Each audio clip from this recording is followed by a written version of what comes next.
triple, triple, double, double, double. You sound like you're trying to order a very complicated coffee. I wish. Or maybe casting a spell. Right. Look, if you're anywhere near the startup world, especially tech, you know that chant. It's not a spell. It's more like a commandment. It's the unicorn blueprint. Yes. The TTD2 model. Exactly. And the pressure is just on from day one. You raise your seed round, the clock starts ticking, and the expectation is just triple your revenue in year one. Triple it again in year 2. Then double it. Then double it again. And if you do that, you hit $1 billion valuation, you ring the bell on the stock exchange, and I don't know, you buy a private island. That's the dream, right? It's the trajectory every single VC is looking for. But here's the nightmare. And this is really the core of our deep dive today. What if that obsession, that growth at all costs mindset, is actually the single fastest way to drive your company straight into a brick wall? It's not just a risk. I mean, it's almost a statistical probability. Sure. We're unpacking The Science of Scaling by Mark Roberge. And just for context, Roberge isn't some academic in an ivory tower. This is the guy who built the sales machine at HubSpot. Yeah, from zero to massive scale. Yeah. He's at stage 2 capital now, so he's seen this play out over and over. He's seen under the hood of hundreds of startups. And his thesis is, well, it's terrifyingly simple. He basically says most startups don't fail because they can't grow. They fail because they grow too fast. They break their own legs before they can even run. Grow healthier, not just faster. That's kind of the mantra here. So we're going to walk through his framework. It's basically a roadmap to stop you from striking out. There are 3 stages, but we're going to focus on the first 2. Because that's where most companies die. It's the graveyard. So phase 1 is product market fit. And phase 2 is go-to-market fit. Okay, let's start with the big one. Phase 1, product market fit, PMF. I feel like this term has it's lost all meaning. It's become a vibe. It's a feeling, yeah. Oh, customers seem happy, or we got mentioned on Twitter. People at the conference love the demo. Or, they rely on that classic Sean Ellis rule, the survey. The 40% rule. Yeah. How disappointed would you be if you couldn't use our products? And if 40% say very disappointed. Boom. Yeah, PMF, pop the champagne. And Roberge isn't a huge fan of that. Well, he thinks it's fine, as a starting point. But surveys are subjective. People can be polite. They might say they'd be disappointed just to be nice. Sure. His argument is, look, you're betting millions of dollars, years of your life on this. You need something objective. You need hard proof. And for him, that proof is retention. Customer retention. Plain and simple. If they stay, they see value. If they churn, they don't. It doesn't matter what they said in the survey. Okay, that makes sense. But here's the problem. And I think every founder listening is probably screaming this right now. Retention takes forever to measure. A year at least. If I sign a customer today on an annual contract, I don't actually know if I've retained them until this time next year. Exactly. It's a lagging indicator. Yeah. And in startup time, 12 months is a lifetime. You could burn through your whole Series A, hire 20 salespeople, get a fancy office. All while thinking you have PMF. And then a year later, the bucket leaks. Mm-hmm. Everyone cancels.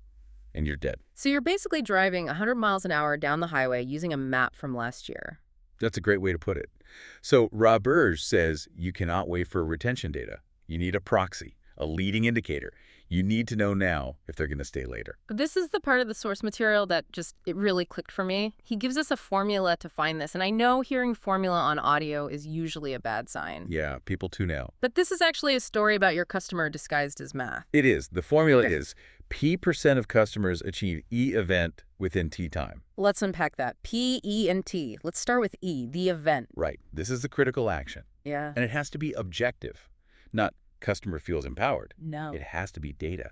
Did they upload a file? Did they send a message? It's that aha moment, but captured in code. Then T is time. How fast did they get to that aha moment? And this varies wildly. For a simple app, T might be 10 minutes. For Workday, enterprise HR software, T might be 3 months. And finally, P is the percentage. What percentage of your new users actually did the thing? Roberge says you should be aiming for like 60 to 80%. If only 10% of your users are finding value, you don't have a business. You have a hobby. You have a hobby. Let's use some real examples, because the ones in the book are legendary. Slack. Before they took over the world, what was their leading indicator? It's fascinating. Their E-event was a team sending 2,000 messages. 2,000? That number seems so high. Why not just send one message? Think about it. If I send one message, I'm just kicking the tires. I haven't really committed. But if my team has exchanged 2,000 messages, That's where you're working now. that's where the gossip is. That's where the project updates are. You've changed your workflow. You are hooked. You've burned the bridges to the old way of working. Exactly. Once a team hits 2,000 messages, the chance they renew skyrockets. That's a leading indicator. What about Dropbox? Theirs was so specific. Upload one file and one folder on one device within 1 hour. Within an hour? That feels aggressive. But think about the problem they were solving. It was the "I forgot my USB drive" problem. Speed was the whole point. If you didn't see the magic of the file syncing almost immediately, You just go back to emailing yourself attachments. you'd lose interest. I Yeah. love how precise that is. File, folder, device, hour. And that precision aligns the entire company.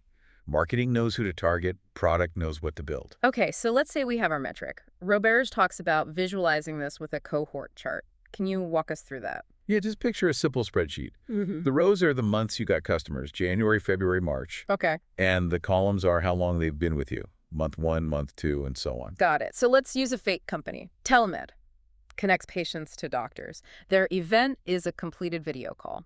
In January, I signed up 50 doctors. By month 2, only 15% of them have actually done a video call. That is a 5-alarm fire. That cell in your spreadsheet should be bright red. You do not have TMF.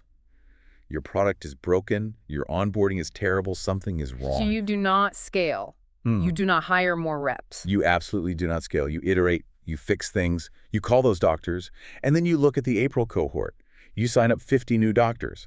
And now, 2 months later, 60% of that group has done a video call. That's the green light. That's the trend you're looking for.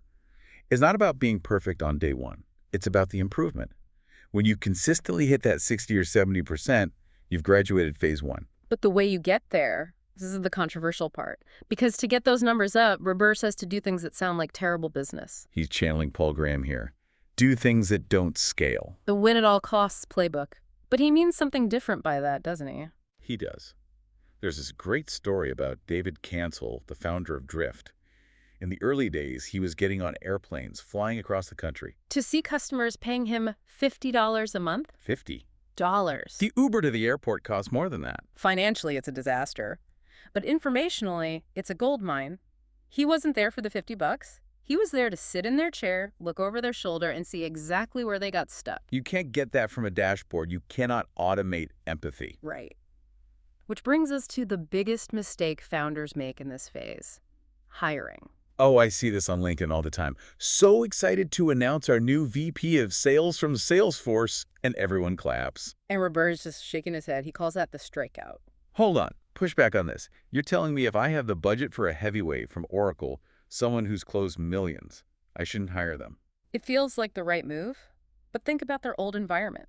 They had a huge brand, a perfect product, an army of engineers. And now you're dropping them into a garage with a buggy beta and no brochure. You're sending them into the jungle in a tuxedo.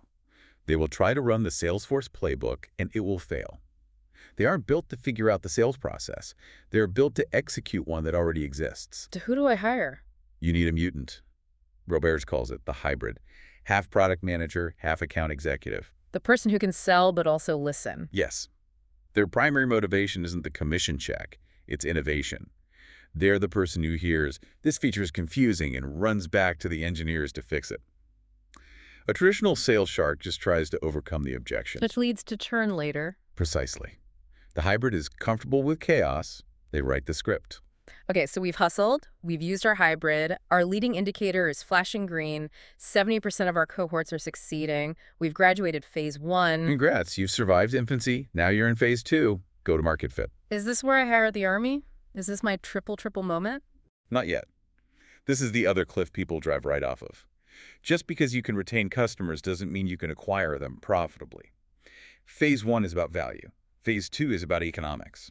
Unit economics, the famous LTV to CAC. Lifetime value to customer acquisition cost. Yeah. The golden rule in SaaS is 3 to 1.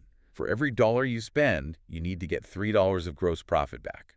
But we have the same problem again, don't we? LTV, lifetime value, takes a lifetime to measure. We're back to lagging indicators. You're catching on. If you wait 3 years to see if a customer was profitable, you're dead. You need a leading indicator for unit economics, too. So what does that look like? It's about breaking down the math into daily activities. Let's say you need a customer acquisition cost of $10,000. You work backwards from there. Okay. To get that, a salesperson needs to close 1 deal a month.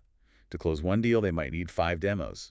To get 5 demos, maybe they need 20 good leads. So the leading indicator isn't profit, it's did we get 20 good leads this week? Exactly. Sequels per salesperson, cost per lead. You track the inputs. If the inputs are healthy, the LTV CAC will probably be healthy later. So phase 2 is proving the math works. And to do that, you can't rely on your genius hybrid anymore. You can't scale a genius. You can't. The hybrid hates structure. Yeah. For phase 2, you fire the hybrid or, promote them, and you hire the process builder. The architect. This is the person who looks at what the hybrid did and says, okay, that was magic. Now how do I turn it into a checklist? How do I write a script so a normal person can do it? The shift from art to science. It is. And it requires a playbook. And Roberge has this great distinction between inside-out playbooks and outside-in. Oh man, I've sat through so many inside-out pitches, they are painful. It's the default mode. Inside Out starts with the product. Hi, let me show you our dashboard. Look at this cool toggle switch. And the customer's thinking, I don't care about your toggle switch. I'm worried my team is missing deadlines and I'm going to get fired. Exactly.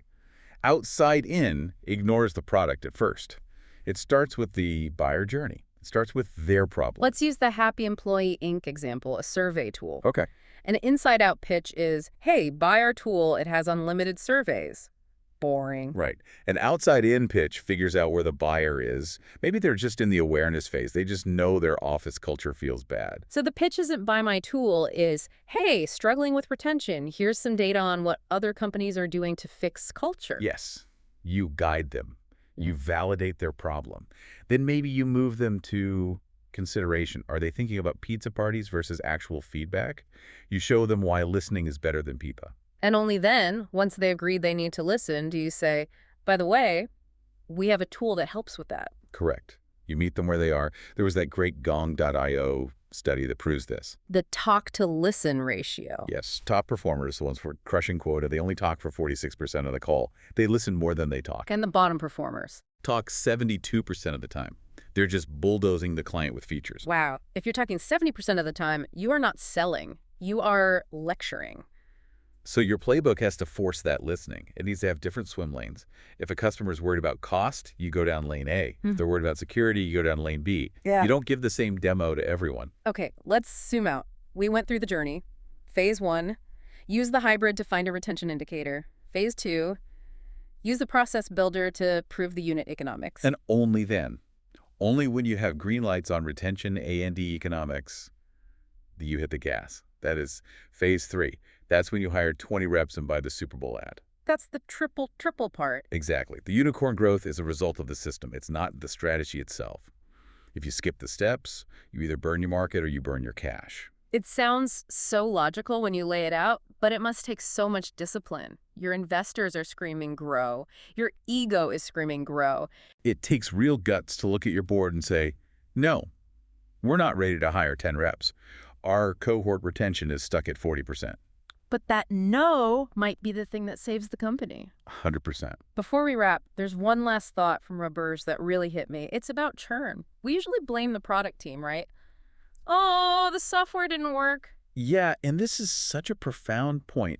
He argues that most churn is actually a sales problem, not a product problem. How so? If your sales team is just closing anyone with a pulse to hit their quota selling to people who aren't a good fit, promising things that don't exist, of course those people are going to leave. You sold a steak to a vegetarian. Exactly. And you can't product manage your way out of a bad sales fit. That is a brutal question to ask yourself. Are my customers leaving because my product is bad or because I'm just lying to the wrong people to get their money? Grow healthier, not just faster. Words to live by. Go check your cohorts, find your leading indicator, and we'll see you on the next deep dive. Thanks for listening.